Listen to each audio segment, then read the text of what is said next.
value yourself. It's such a beautiful thing that we're able to do. I'm really mad at you right now. I'm really I mad got at the you first right tears of the podcast. It's okay to take care of yourself too. Like, why is everyone forgetting you? Society forgets moms. Oh my gosh. I was in a very depressed state and I went wild. I cannot tell you. I don't even know. And boundaries are so important. Without boundaries, you're just going to get bulldozed. Hello and welcome to Hakol, where we talk about it all. I'm Dassy and this is Rivka. Hi. Very excited for this podcast. Before we get started, I do want to give a little bit of a trigger warning and a discretion. We will be talking about postpartum depression, the fourth trimester, and everything in between. So if there's anything that you feel will trigger you, please skip this one and go on to the next episode. Thank you. Hello, Rivka. Hello. I'm so excited. I'm very happy to be here. I have a lot to say. You have a lot to say. I'm very We want to share it with all of you. Yes, we do. This is going to be a little different than the regular episodes. We like to call this Hakol Uncut because it's going to be very real, very raw. All the taboo subjects that no one else is talking about, we're here to talk about it. And I'm very excited. No filter. No filter. And Rivka is the best person. I'm actually really happy that you reached out to me about this because I always would, I think it's very important to talk about things that are taboo, but then to find someone who would be okay with talking about it, I think is a very delicate balance. So the fact that you are okay with it and you want to talk about it, I think it's going to be amazing. I think it's a need. I wish I had someone talk about it years ago when I had my first kid. Yes. And so I'm like, if I could be that and you could be that for someone else who's going through it or going to go through it, might as well give them a little bit of a heads up, you know? Especially because I feel like for sure new moms might feel a little ashamed to go to friends or to go to someone older and be like, hey, I'm having XYZ. Oh my so gosh. This is great. You could listen to this. Maybe you can relate. Maybe you can't. And that's totally fine. Because this is our stories. This is our stories. You'd rather you be ill prepared than all of a sudden turn around a year after postpartum and be like, what did I just go through and why did no one tell me about this? Exactly. Hope for the best, but prepare for the worst. Exactly. Can't hurt. Really can't hurt. Yeah. To be educated. You know what? I'm giving everyone a blessing. Emir Hashem, you don't even know what postpartum depression is. Emir Hashem, the fourth trimester is smooth. You and your baby and everyone in between is good. But for the off chance it's not, we're going to talk about it. And I think that everybody talks about pregnancy and delivery like they scare you to no end with story upon story, which are all valid. But really the fourth trimester, I feel like it just gets glossed over. 1,000%. And I feel like everyone I know really has a unique, intense experience. Mm-hmm. And, I give everyone a blessing that that's not them. But if it is the case, then you're not alone. And we can give you some disclaimers and heads up and warnings on like what to do if these things happen to you. So Exactly. So let's get into it. Rivka, why don't we introduce you and we introduce your story? So this is Rivka Morris. She lives in Pico Robertson. Hi. I like to nickname her the mayor of Pico, especially if you're a new couple. Rivka is incredible. She will adopt you and make shidduchim for you and your friends, and it's really phenomenal. So thank you for doing that because that is also a big work, and I think that is what Hakol really embodies in a sense. Like, we want people to find their village. So you are really helping a lot of young couples who just moved in to find their village. When I moved to Pico, I was pregnant, and I'm from La Brea, but I came to Pico alone, and it really took a long time to create my village and find a village. And so now that I have a village and I have a support system, and I feel blessed and lucky, I can't hurt to help everyone else, like find their people and, make sure everyone has friends and moving is easy and help them postpartum. And you need a full meal train. You want a full meal train, You do. And we're going to talk about meal trains, even though I know some people are scared to do meal trains. So we're going to talk about it. Why don't you give your story, your very quick postpartum story, and then I'll share a little bit of mine, and then we'll dive into it. Okay. Quickly, I have 4 kids, 4 girls. I have an 8-year-old, a 5-year-old, and then twins that are now 3.5. Wow. My first kid, I was like young. How old are you? I was 20 years old when I gave birth. Didn't know a thing. And also I think that this applies to a lot of people, but I was one of the first ones of my friends to give birth. So it's not even like I wasn't open to calling people. I didn't really have people to call. Yeah. So, whether you're close to your family or not, sometimes also if your parents, like your mom has done it years and years prior. So like, it doesn't make sense now to ask questions when someone hasn't had a kid for like 30 years, Right. So I had nobody, and looking back in retrospect, I realized that like I definitely had some sort of postpartum depression, but also more just like an identity shift, going from like a singular person and married to all of a sudden having this person that was like all my responsibility. Honestly, was just really intense, and I did not know how to navigate that at all. So I definitely think that's something we should talk about, like navigating that. 1000%. And I really justified everything back then as baby blues because quite most women get baby blues, but postpartum depression, I just thought like never gonna happen to me, all good. But now looking back, it was definitely more than just the baby blues. With my second kid, didn't come for like 3 more years later. I was okay. I was actually okay. It was my first and only postpartum that I felt okay afterward.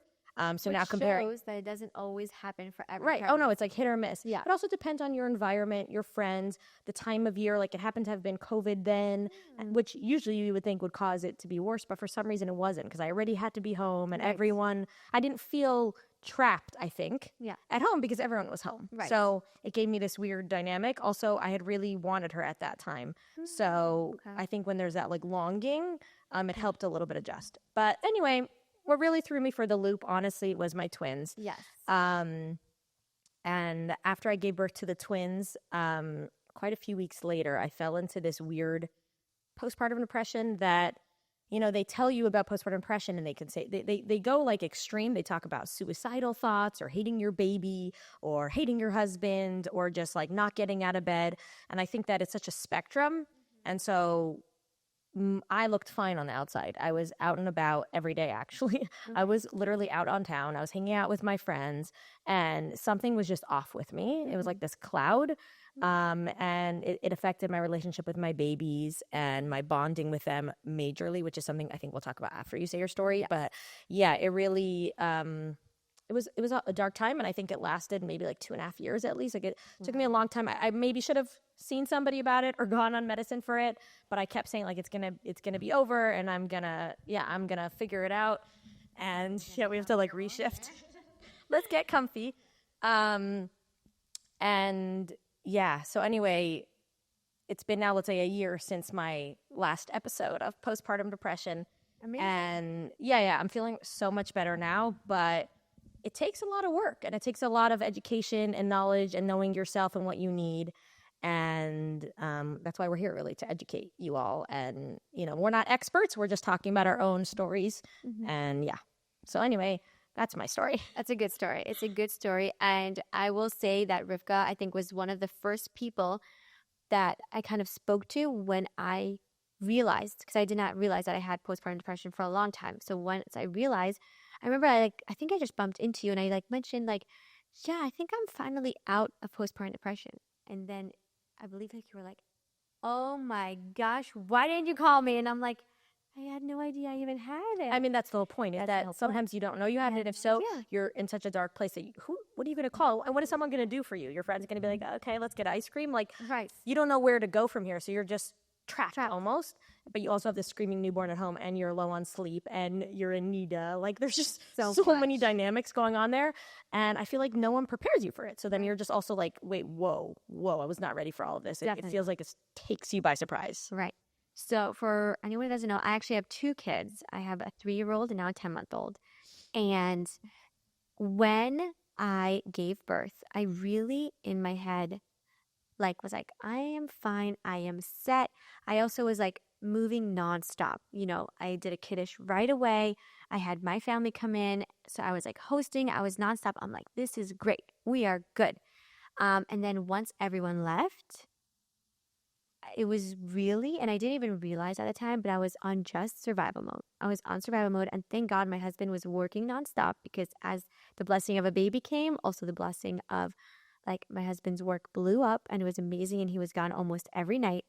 And I just remember only a year later looking back and being like, whoa, I was not supposed to be crying almost every day. Right. Like, what the heck just happened? Yes, I was not supposed to be in such a dark place that I couldn't even really remember things that I did. It's a fog. It's such a fog. And I think the biggest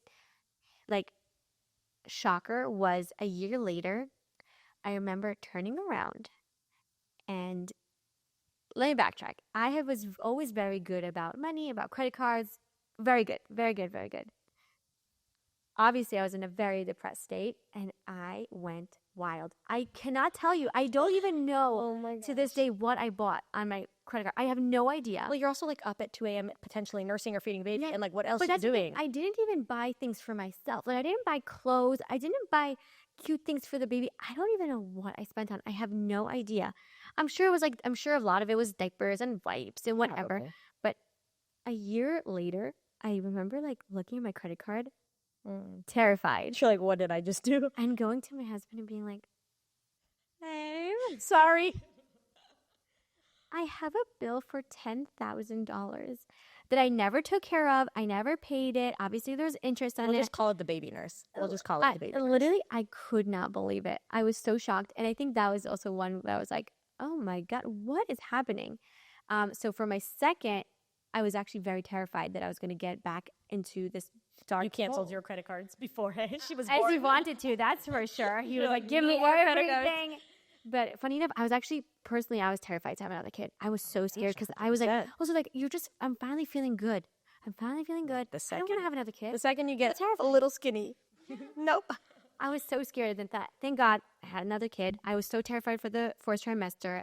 And obviously we'll talk about it, but I really put steps forward to help myself. And also I spoke to my friends and my family to look out for signs, which we will talk about. And thank God it was so much better. Education for no, but specifically for your spouse.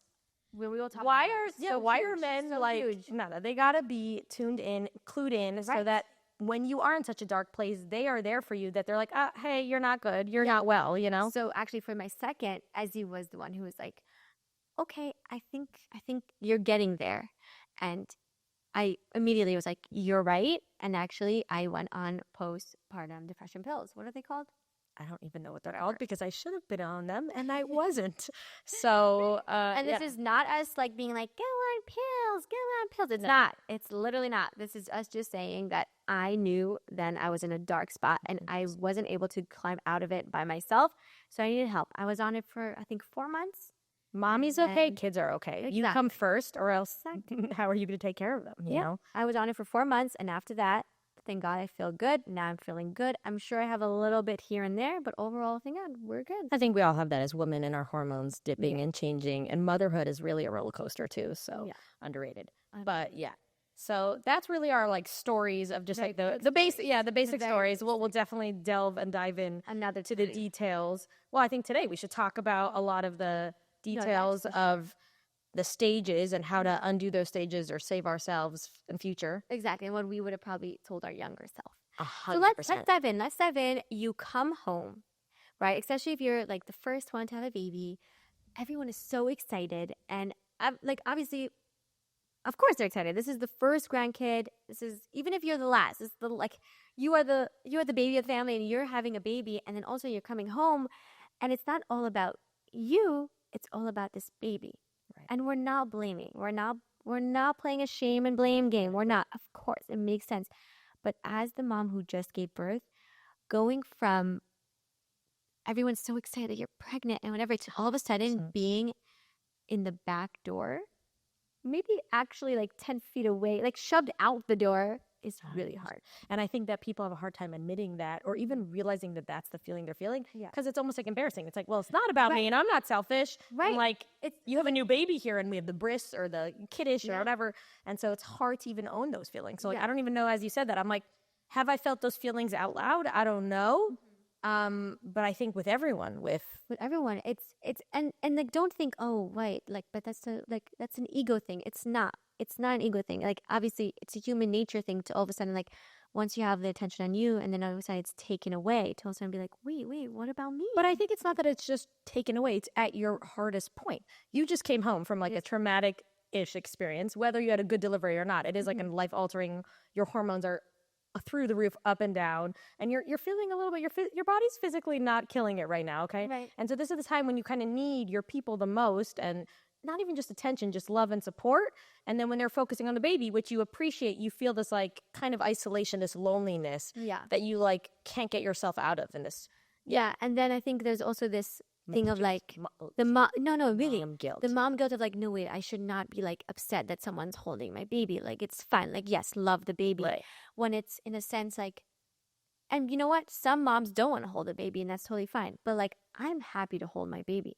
I'm not happy to do laundry right now. That's not what I want. Yes, come into my house and clean it for me. Right? Please, I do not want to do laundry. I do not want to be cooking. Right. Like, this is not what I You want. want to just sit with your baby, if anything. Right. Exactly. 100%. And have you seen those YouTube clips where it's like a father and like the daughter's lying in the hospital bed holding her newborn, and he rushes into the room and like the baby's literally right here and she's here, and the father goes running to his own daughter and hugs her. No, I cried. I legit cried. And he was just like, honey, are you okay? And he's kissing her and she's like, the baby's right here. And he's like, I'm not here for the baby. Yeah, he's like, I'm not here for the baby. I'm here for you. And it literally chills up my body because that's what parents are for. I'm really mad at you right now. I'm really I got the first tears of the podcast. First tears out. So mad at you. Isn't it cute though? That is so cute and so beautiful. So beautiful.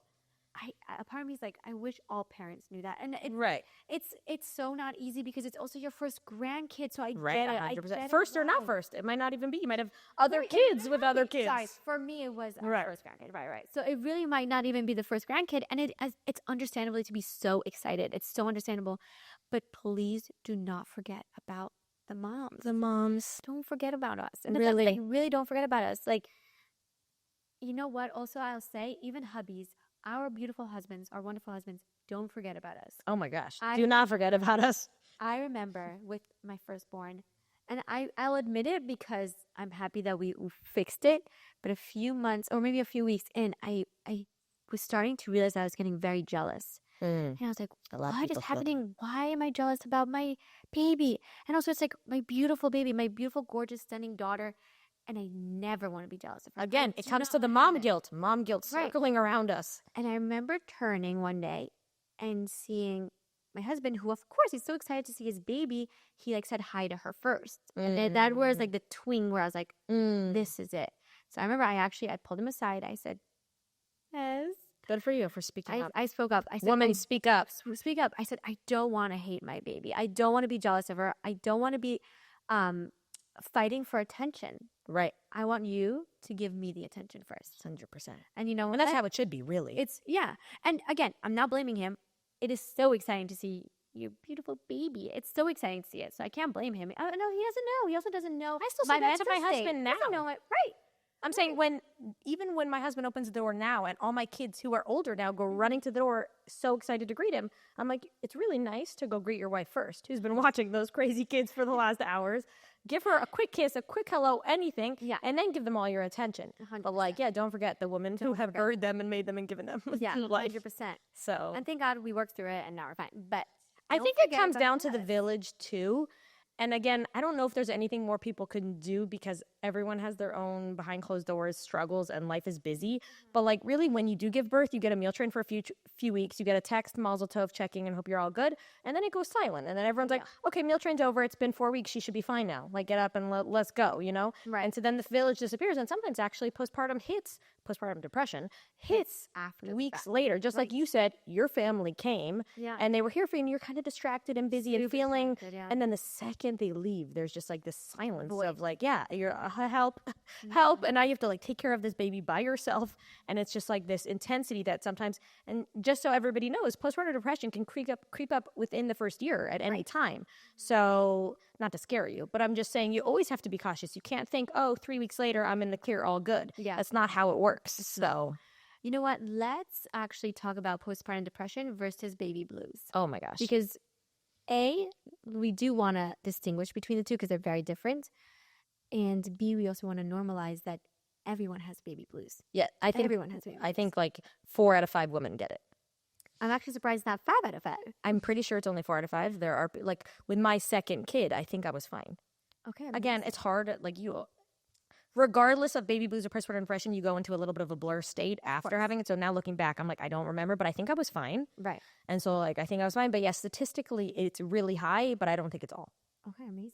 So good for you. If it's not you, Yeah. kill it.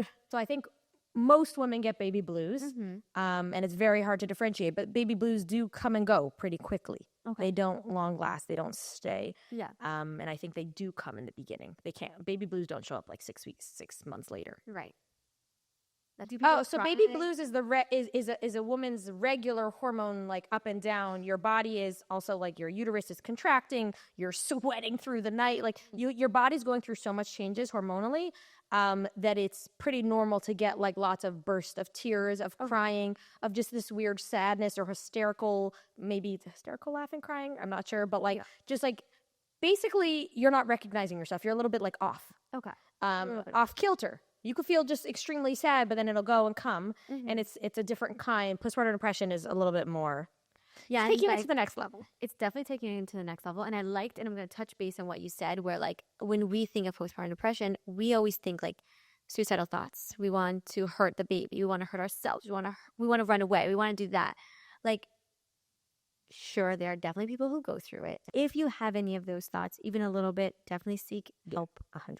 Real help. Do not listen to this podcast, please. Listen to this podcast till the end, and then go call help, please. Exactly.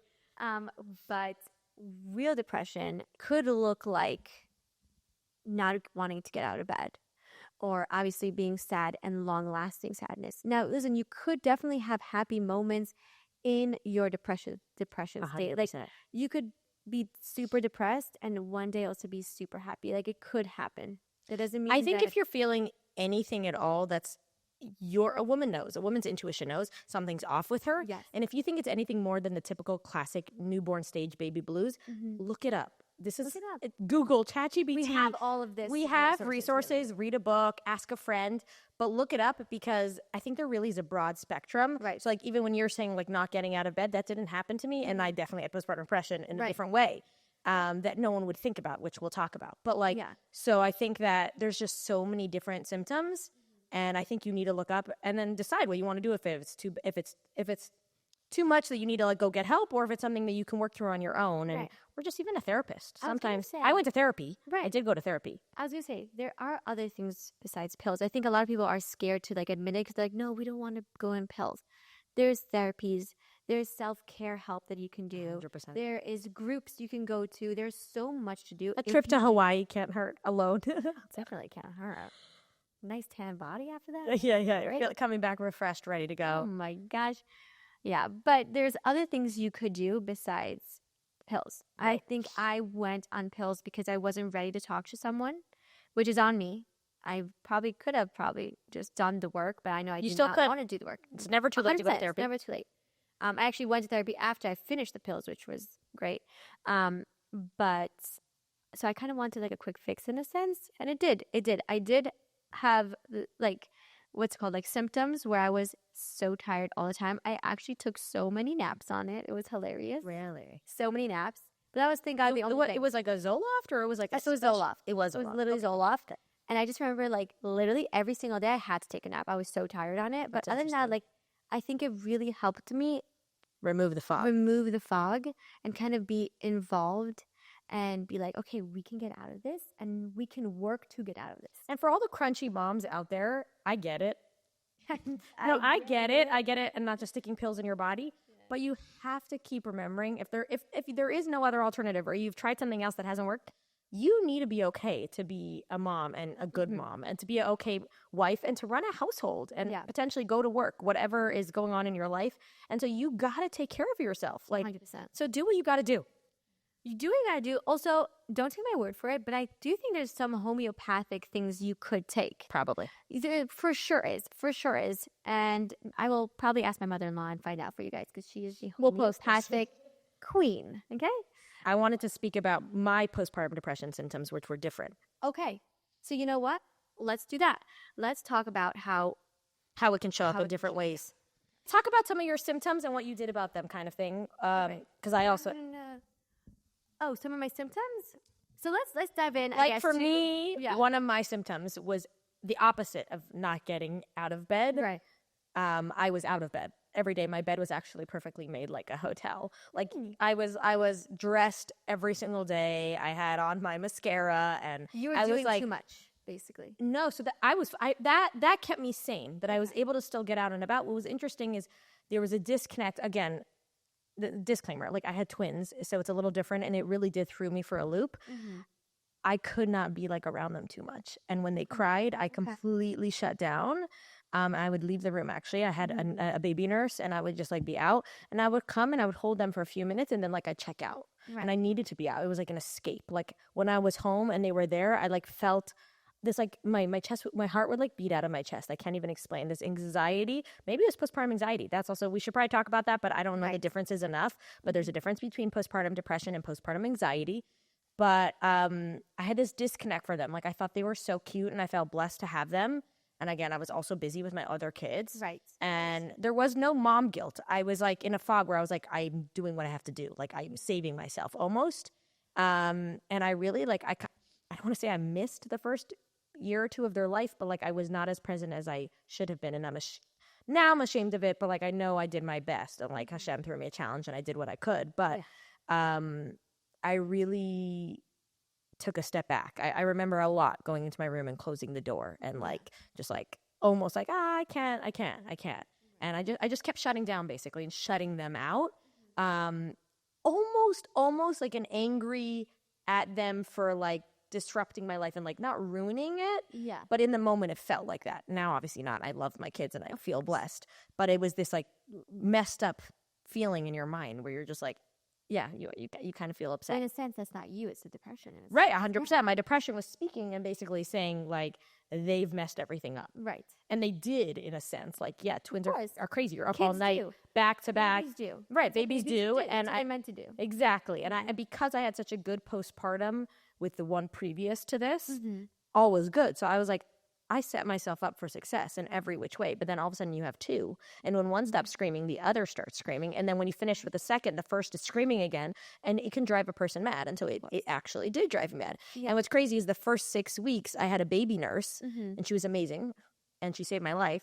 But the second she left and then we started having like really weird nannies and help in my home, that's when it like kicked in full swing. Like I was off. Yeah. So, so that's an interesting perspective on postpartum depression. I was up and I was about, and if you looked at me from an outside view, you would think she's killing it. And I was killing it in a sense. My house was always clean. Dinner was on the table. My kids' hair was done perfect for school. But internally, I was like I just said, basically. First of all, I want to say thank you for sharing that because I know that's really honest and could be a little brutal for you. And then I also want to say, did you feel...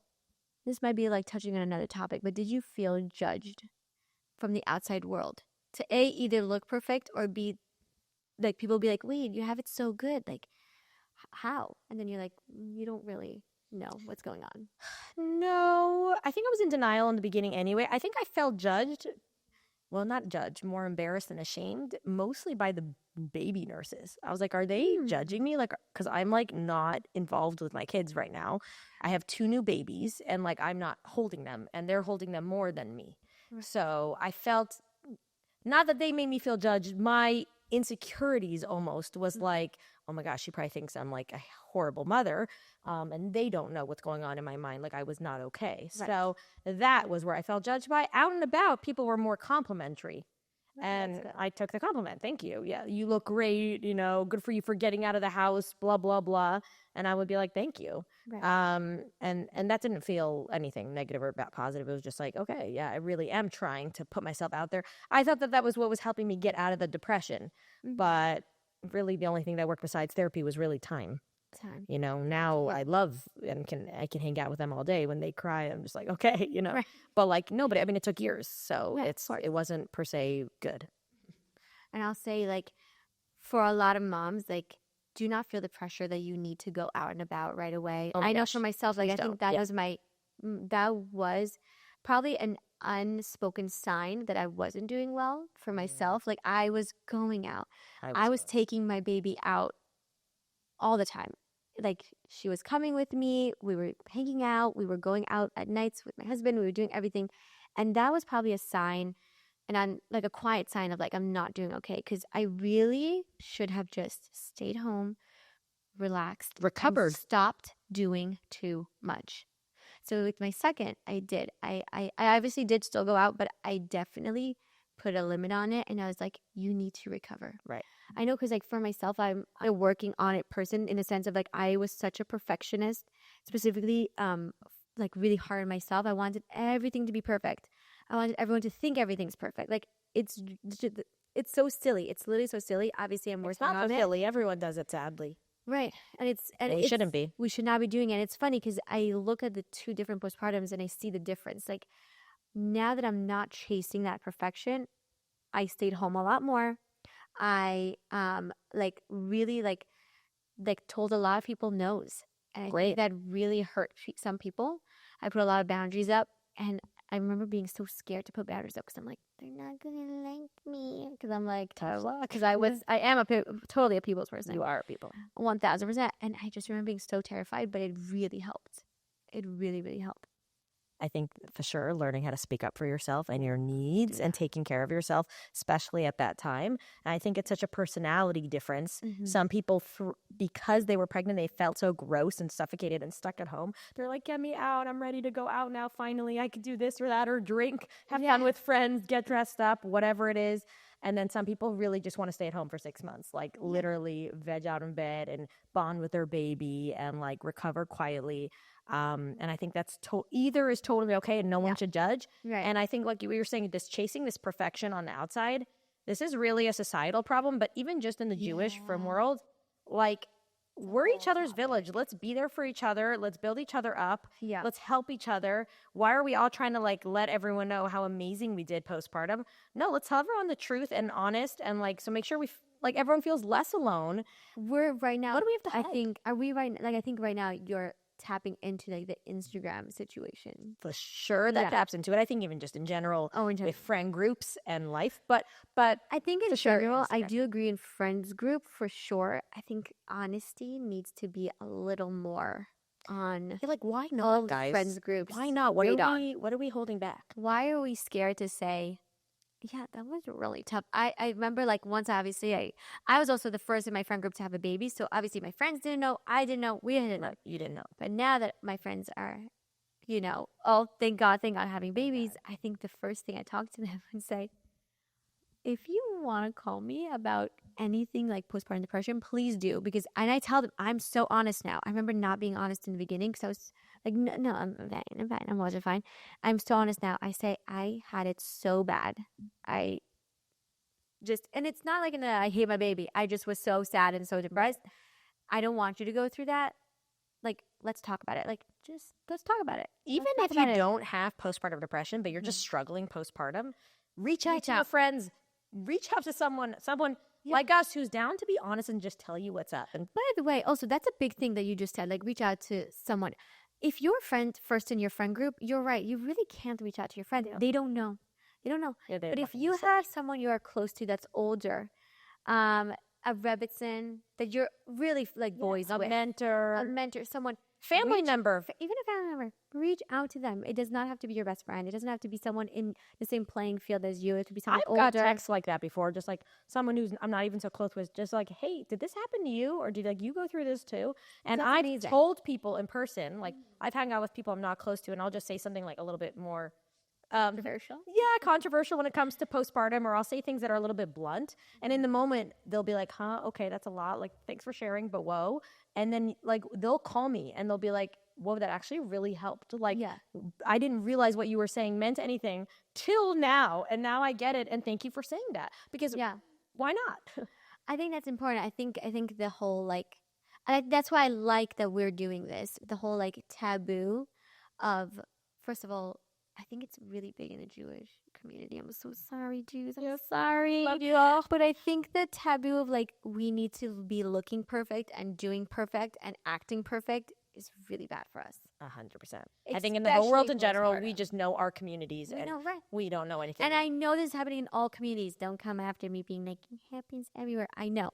I know it does. We're just talking about what we know in our circles. This is what we know. Especially when you have a boy and oh my gosh, 8 days later, you have to really, quote unquote, look your best. Oh my gosh. And all moms want to look their best. Do not tell me, I didn't care how I looked, I won't believe you. I literally won't believe you. Yeah. You're telling me. Everyone's watching you. Everyone's You're watching like you. crying as your baby's getting like hurt. I don't understand. You know, a lot of people go very extravagant. If you're telling me that you do not care how you look, I am not believing you. I don't either believe you. All right. But I get it. I would also care how I look at my son's breast, which I do not have. 1,000,000%. But like, it just sucks because there's so much pressure on moms, and it's like, you just gave birth, everybody. Chill out. Like, just chill out. Just give her a hug. Check in on her. Really. Do her dishes. Make her a meal. Hold her baby. Let her shower. Let her nap. Let her nap. Can we talk about meal trains? I love meal trains. I try and make for as many people as I can. 1,000%. It really saved me. But can I tell you, and I might be wrong because I live in LA, I have a feeling New Yorkers do not really do it. And all I know is 'cause I know the few people that I spoke about too, they're like, no, there's no such thing as a meal train. Oh, that hurts my heart. I didn't know that. And I guess someone is going to comment whether this is true or and not. I hope it's not true. I hope, but I've spoken to like 5 or 6 people, and I was like, yeah, the meal train. And they're like, no, there's no such thing as meal train. And I'm like, are you kidding me? What do you mean? What do you do? For my twins, I got literally 2 months worth of meals. And it saved my life because you can't do takeout every night. It's literally going to drive you mad. I can't. It's going to drive you mad. It's going to literally kill your bank. And also, it's just not good food after a while. I would say almost everyone who has a baby in LA, in the Pico or La Brea community, minimum gets a 4-week meal train. I will say I never heard of a meal train since I moved to LA. Before I moved to LA? Well, before. I assume you meant before. Not since. Right. We do meal trains here. Don't hate on us. I love it. But I've never even heard about the concept of it until I moved here. Never even heard about it. Oh, my God. Okay, so I know it because this is what I know. LA. I'm an LA original. Yeah. Born and raised here. Yeah, OG baby. And that's all I've known. Right. And even with my first kid, I was, again, just like I said, moved to Pico. And I did not have, per se, a village at that point. I had people sign up that were randos. Like, hey, I go to your show. We've met once, maybe. So here's a meal for you. Yeah. And looking back, I was so in a blur that I wasn't even able to like give that Hakar Satov that was necessary. Mm-hmm. But now, 8-9 years later, I'm like, oh my God, that was so nice. Especially because those people had their own life, and like adulthood is like rocky, and like they were probably busy, and they just like send a meal to me. Like it's so beyond kind. So. Shout out to everyone who cooks for meal trains and who receives meal trains. Yeah. No pressure if you can't cook. Even signing up for takeout's amazing. Yeah. And if it's not your mitzvah, it's not your mitzvah. But it is very helpful. It is very helpful. It's very, very helpful. And it makes people feel like you care and you're thinking of them. And you don't have to get a gift. That could be your gift. That could really be a gift. That could be a gift. It's so true. So if you're not super close to someone or you can't afford a gift or whatever, like that's really huge. That's totally huge. Totally huge. Nursing versus formula. Hot button topic, baby. You know what? Let's dive in. We're going to dive in. And I just, before anyone starts coming at us, do whatever you want to do. 100%. Do whatever you want to do. I was like, we should make a jingle. I think after you're not a first-time mom, you realize that you just got to do what's best for you. 100%. And literally quiet out the noise. Everyone else doesn't freaking know, doesn't matter. See you later. It's your boob, your baby, your life. Like, goodbye. Speaking of, with my first baby, I was so psychotic in the sense of like, I only want to do breastfeeding only that it was so stupid and so detrimental. And I remember my parents gave my baby a formula bottle because I was sleeping. It backfired. Blew up. I became psycho because I was a psycho. But it's also understandable if you were like thinking in your head, I'm only going to nurse, and then someone gives formula, you're like, what's happening here? Right. I was so mad. And thankfully with my second, I was much more relaxed. And I definitely realized that fed is best. And if we need a formula bottle, it's totally fine. Let's go over the timeline. You had 2 kids, both were breastfed, yeah. For how long? My first was a year and like 2 weeks. My second is still breastfeeding, but I'm going to probably do the same amount. Maybe more, we'll see, whatever. Funny enough, with my second, I actually was trying to introduce formula to her. And she was like, no, mama. Absolutely not. She's like, you can't catch a break. She won't absolutely even take a bottle. Like nothing. I've tried multiple bottles. I've tried everything, whatever. Even my own breast milk in a bottle, it's not happening. Okay. Yikes. So, maybe the third time's a charm. Maybe the third baby will kind of do half and half. But right now, thank God both my babies were breastfed. And you know what? I can dive in more into it. And Mitzvah Hashem, we will get a nursing consultant here, and then I can like really dive into it. But I overall was happy with it. That's what I'll say. Which is all that matters. Again, you come first. So Exactly. fed is best. Fed baby is best. That's all that matters. Exactly. I have 4 kids, 3 pregnancies, and I also had this vision as like a 19, 20-year-old self. Like, of course, I'm going to breastfeed. Breast is best, as they say.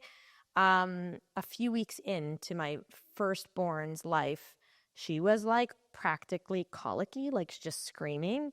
And I was confused why she was screaming.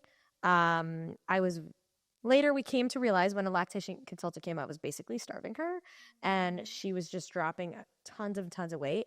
And not that the breastfeeding was going well anyway. I wasn't enjoying it, but I was like, this is best, of course. Like, to me, there was no other option. And then when the lactation consultant told me to like basically put formula like through a tube onto my nipple and like feed the baby both at the same time so that it would hopefully make me have more milk, after doing that and realizing this baby was happy with the formula and sleeping better and less crying. I was like, what am I even doing? And it wasn't helping me. And it was honestly such a hassle. It was horrible.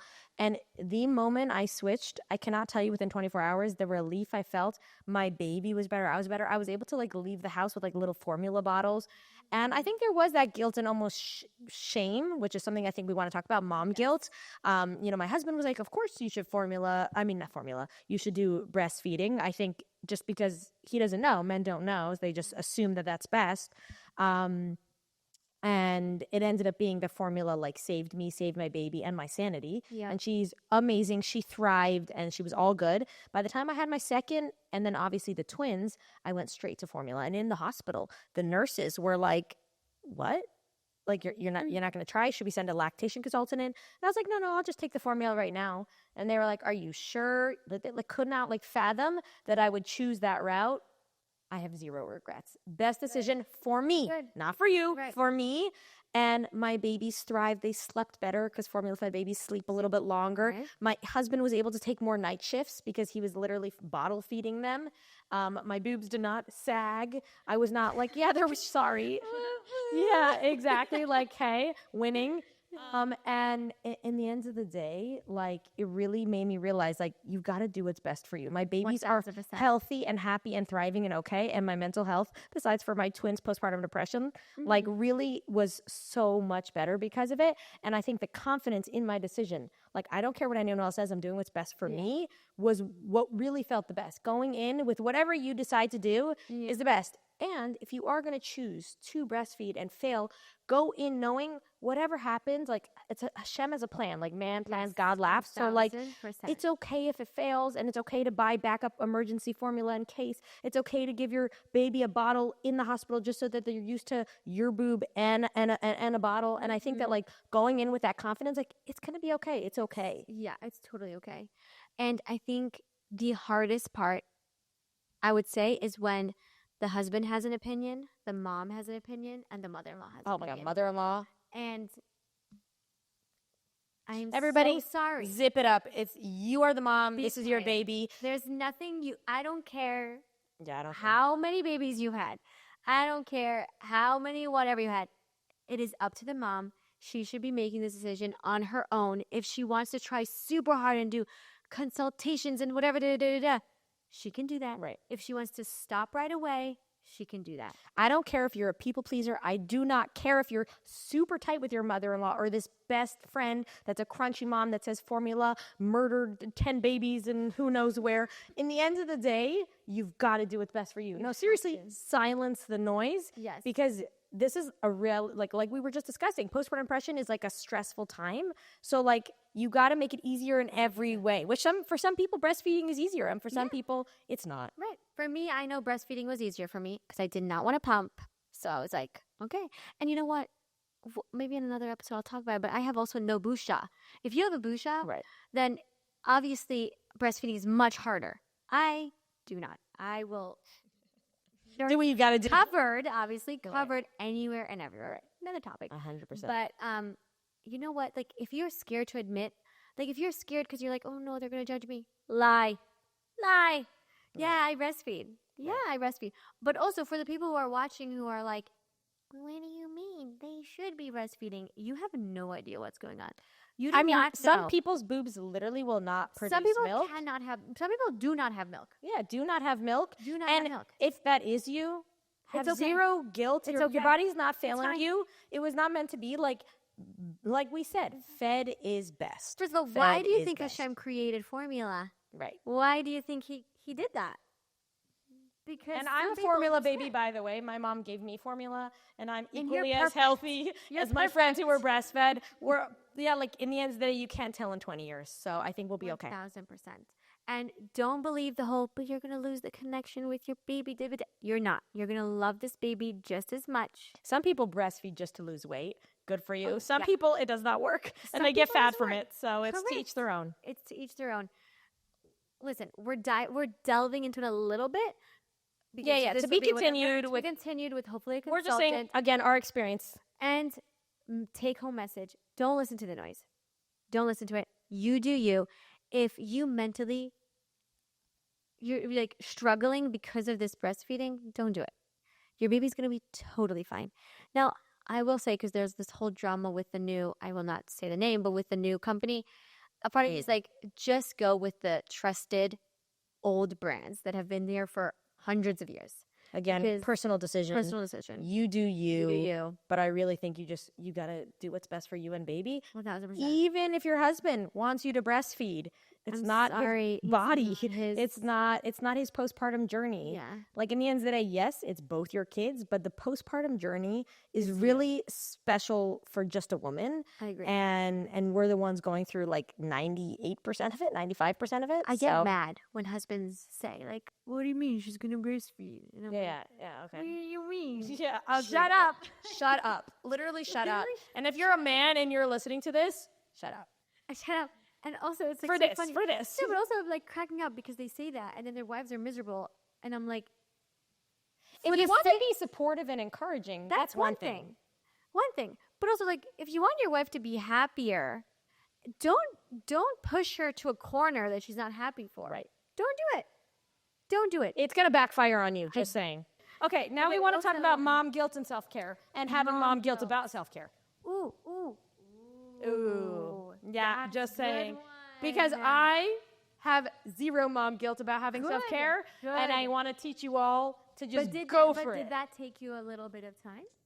I would say by my second kid, for sure, I was Okay, already feeling this great. way. But my first kid, yeah. But I was also like newly married and young, Right. and Right. So it's also you don't really know what your self-care is. Some people like bubble baths and hikes, and some people like spending 10 grand on their credit card. I'm absolutely nothing. Yeah. And I don't know Everyone what. has different outlets. And again, you have to do what works for you, for your husband, for your family, for your friends, for your financial, you can't just go be getting $200 massages every night if that's not what works for you. But some people, it's what works for them and they can afford it, then go do it. But I do believe that an act of self-care a day keeps the psychiatrist away. Oh, I like that. And it could even be having a coffee by yourself.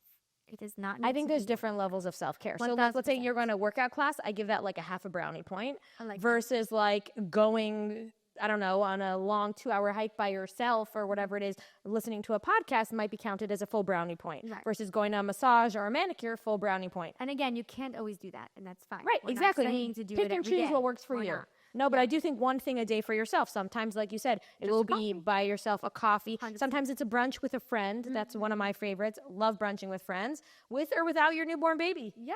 But sometimes it's ordering yourself a nice pair of shoes. Everybody has different thresholds for And self-care. I would say for the new mamas, it's very hard, especially because the first one is it's just so new that like it's very hard to do it, and it's okay. But if there is something that you can implement, either like once a week, having your husband or a babysitter come, and then you go out, you do what you want to do, you do something for yourself, I think you should try. Even though it's really hard to leave your new baby because it's a new baby, do it. You want to make sure not to lose yourself in motherhood, which is what we were talking about earlier, which is that identity shift from going from like being a singular person, Yes. even in a marriage, to then like all of a sudden you're a mother, you're a mom, you have this new identity, which is really hard to like adjust to and kind of figure out where you come into play in that. Yeah. And so when you do these small acts of self-care for yourself, you're remembering I'm a person. And I matter. And I matter. Yeah. And I actually have things that I enjoy. Yeah. Yeah. My baby might enjoy that I don't eat dairy, but I'm going to go and get that dairy during self-care time, Dairy, So I really think that I'm into an act a day, but I get it. Not everyone has the time or the financial or the supportive friends, husbands, whatever it is to be able to pull it off. But I think one small act to remind yourself that you matter and that you still have likes and dislikes. And I really think no matter what you do, to push for it, to not forget it, even pretty soon after having a baby. I think just do something small. I get it. You can't work out for 6 weeks. So pick something else. Yeah. A bubble bath. And this will tie into the mom guilt of you should not be feeling mom guilt. Oh my gosh. You know, you need this time for yourself. Now, again, this is very different. If someone is partying it up and never coming home and whatever, that's not what we're talking about. Not what we're talking about. We're talking about just that one simple act of kindness for yourself, because even if you feel a little bit guilty, know that in the long run, this is going to help you. And to sit around and wait for someone else to do it for you, for your husband to buy you that gift certificate for the massage, or for your friends to beg you to come out for brunch, don't wait. Take matters into your own hands and just do it. There's a saying, happiness is, what is that saying? I don't even know the saying. There's some kind of saying that's like you can't rely on other people for your happiness. It's all in you. That if is you think other people will make you happy, you unfortunately are wrong. Right. Now, they can help the process. They could definitely. Right. Your husband can babysit the baby while you go do something. But you really need, you need to do something for yourself. You need to do it. And I think with no guilt makes it more enjoyable. So if you're like, oh my gosh, I'm sorry, I'm out right now, and hurry to the manicurist. Can you do it faster? My baby's at home and I feel guilty. No, own it. You just made a human. You're now a mom. It's okay to take care of yourself too. Why is everyone forgetting you? Society forgets moms. Oh my gosh. Moms are the underdog of society right now, and we're undervalued. So value yourself. And it's such a beautiful thing that we're able to do. And I think in the long run, your kids will be thankful. Your husband will. I think it's nice for a man to see his woman taking care of herself, Yeah, well, first of all, in the long run, it's going to help both of you guys, because you'll somewhat bounce back a little bit faster, not so fast. Please God. Now, again, I'm literally putting so much discretion, because I know someone's going to be like, but what if I can't afford to do this because I can't afford a babysitter and I can't afford a baby? There's always other things. There's other things you can. There's other things.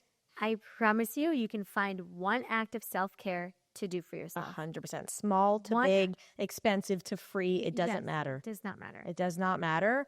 And I think if you're commenting that's probably out of guilt. Either you have that incredible mom guilt that you need to focus on, or you're sadly you're not taking care of yourself. So now we're actually going to open up some of the submissions or questions that we was sent in. And first of all, I want to say thank you guys so much for sending things in. It's actually really nice. And it was finished, and I was actually very surprised. So I really appreciate it. Some of them are more like suggestions / topics that we should talk about and all that. So I'm not going to read all of them. I'm going to read a few of them. And some of them were more like professional help needed. I might read them, I might not. In Mitzvah, we're going to have a professional here, and then I'll be able to. Disclaimer, we're not professionals. We're definitely not professionals. Take it with a grain of salt. Take it with a grain of salt. Okay, let's do it. So, this was a suggestion, okay? Okay. If someone wants to help, send food, Uber Eats gift cards, cash for cleaning help, or offer to watch the older kids. Totally valid, totally true, agreed. 100%. Okay.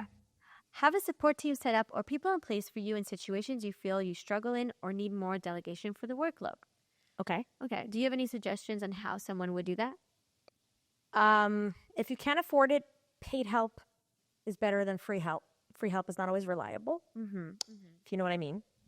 But otherwise, use every resource you can. Family, friends, and don't be shy to ask somebody. Like, if someone's offering to come over and bring lunch, be like, can I hop in the shower and you hold the baby for 20 minutes? Just own it, And I think if someone offers it, take it. Right. I'm not texting you and offering for my help if I didn't want to. So just say, sure, I actually would love that. Yeah, 100%. I wish people understood the toll a feeding your baby can take on you, especially when you want to breastfeed and it's not working or really hard. Again, I think this is tying into the fact that if you are looking at someone and saying like, oh yeah, like breastfeed. Right. Shut up. Shut up. Shut up. It's the same thing with like pregnancy. People, 100%. yeah. Okay, we'll get to that too. Yeah. But Okay, this one, I'm paraphrasing, okay. but it's the POV of a husband, and it's, and it is asking, is there any signs to look out for your wife? That's a As a great husband. question. Yes. I think my non-professional opinion is that you know her best, especially behind closed doors. And so you're going to see when she's off kilter. And I think to read books on postpartum depression or watch YouTube videos or speak to a doctor professional, and then to know what those signs are. But like we discussed here, everybody has different signs. So, and some are desperate in need of help immediately. And some are just like, hey, are you okay? Is there anything I can do for you? Kind of vibe. And so you know your wife and you know when she's off more than just the regular little postpartum. And I think the big thing is, if she is off, don't just say, oh, it's fine. Like, she'll get back to herself. Or call her out meanly. Don't do that. Yeah, don't do that either. But I think you yourself should maybe reach out for help, either her mom or someone, even like a mom, therapist, sister, best friend. yeah, and speak about it, talk about it, say, hey, I'm thinking, and then maybe you can sit her down gently, speak to her, say, let's get some help. Right? Let's get some help. So this one actually made me so sad. Hi, I just gave birth a few months ago, and my whole pregnancy got comments like, are you having twins? I wasn't. You're popping. Looks like you're giving birth tomorrow. I was 6 months pregnant. I gained 70 pounds throughout my pregnancy, even though I didn't change much with my diet. Now, postpartum, I feel so ashamed of my body, especially from my family and friends' comments. Can you discuss weight gain and bounce back? Whew, heavy topic, but I'm going to circle back and just say, first and foremost, everybody shut up. Shut up. And I'm sorry that you got those comments. I really am. So inappropriate, so not okay. And it's happening to so many women out there all the time on a Sadly. constant basis. 100%. And I would like to say, even if the person who's doing it, like, you might not think that you are making a comment, but you are. Even if something like, oh, wow, like, good job with your food choices, like, from a parent, let's say. Or, oh, wow, like, it's great that you're walking or stuff like that. Like, girl, just shut up. I think a lot of people make assumptions. They'll be like, oh, I assume you're like at the end of the pregnancy, right? Like nine months. Never You're assume. like, yeah, never assume that's Never not, because then it's assuming that you look big enough that you're at the end, and women are sensitive. So like, we're very say sensitive. anything. Don't say anything. Just say B'Shah Tova. You know what? You know what? Why don't people just say B'Shah Tova and move on? No. Yeah.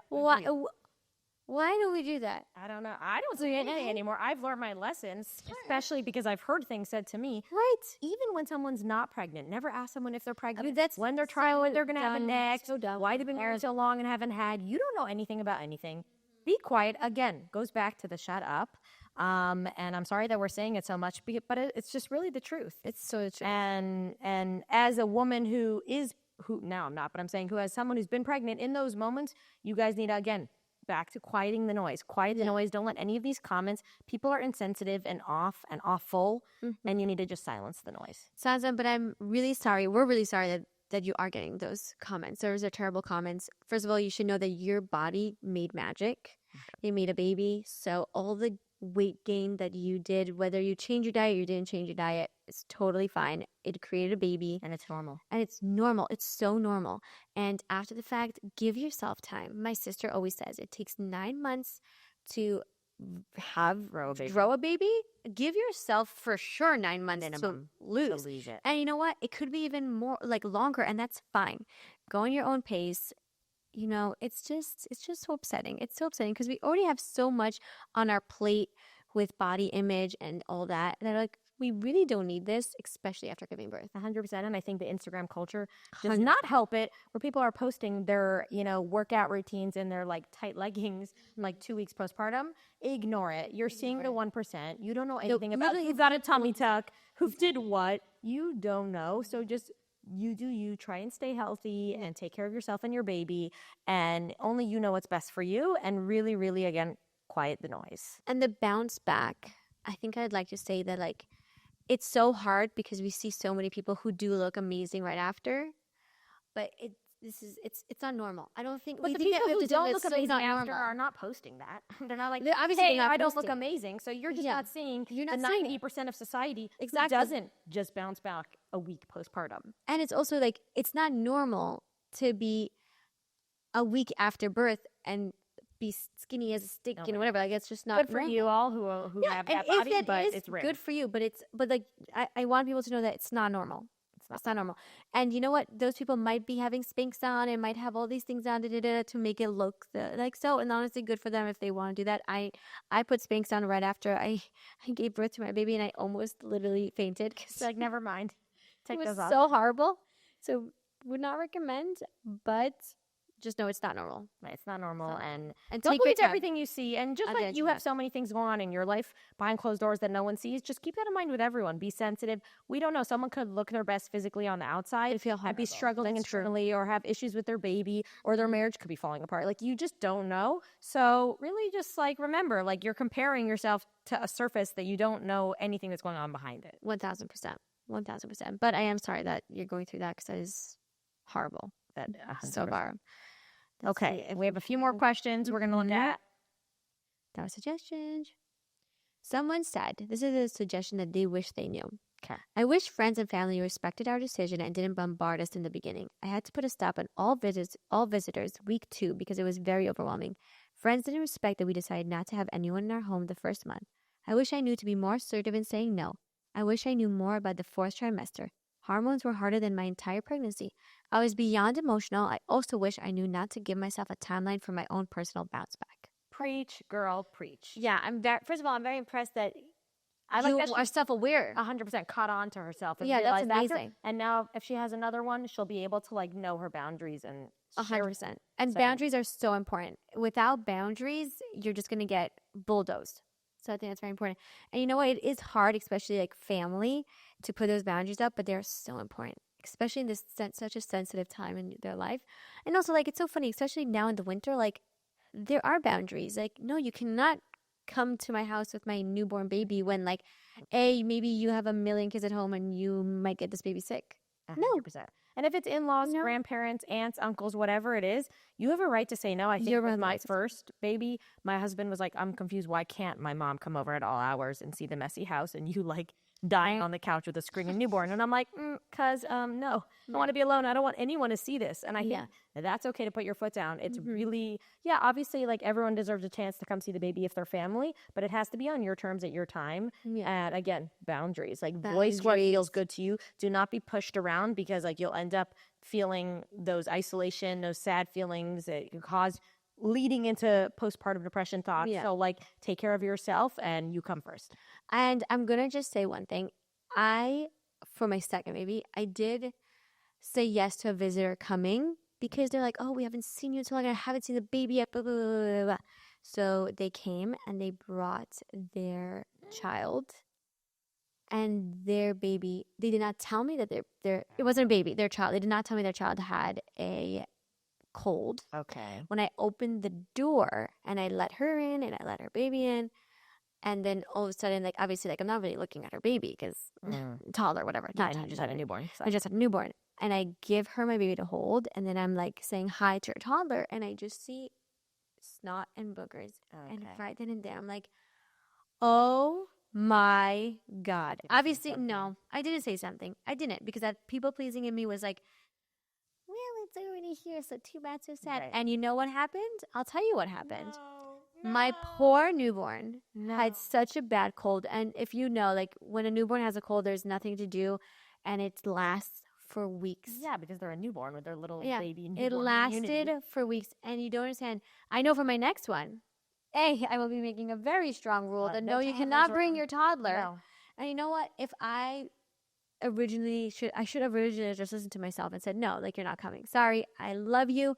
I miss you also, but please don't come. So don't do that. Boundaries, confidence, and boundaries. This goes back to the same mom guilt confidence. I think confidence is key in all areas. It helps you with your boundaries. It helps you with recovery. It helps you as a mom. It helps you with self-care. It helps in your marriage. It helps with everything. So just like, have that confidence. And if you don't have it, fake it until you make it. Fake it till you make it. I like that. So there are a few other really great questions that were a little more sensitive. So I will hopefully be reading that up with a professional. So thank you for submitting. I really, really appreciate it. It's really nice to have a community that wants to know more and is looking to give to other people also. So thank you so much. And let's conclude. I want to say thank you so much, Rivka, for coming on. My pleasure. Anytime. I'll be back with Yes, she will definitely be back. I am very excited for this segment, and we really appreciate you guys watching. So let us know how it is. Let us know what you went through. If you want to talk more, slide into our DMs. We're always here for you guys. If there's anything you want to hear, we really have no boundaries, no filter. We'll talk about any and any topic that could help all of us. Also, hit us up. Hit us up. And to be Hope you enjoyed. Bye. Bye.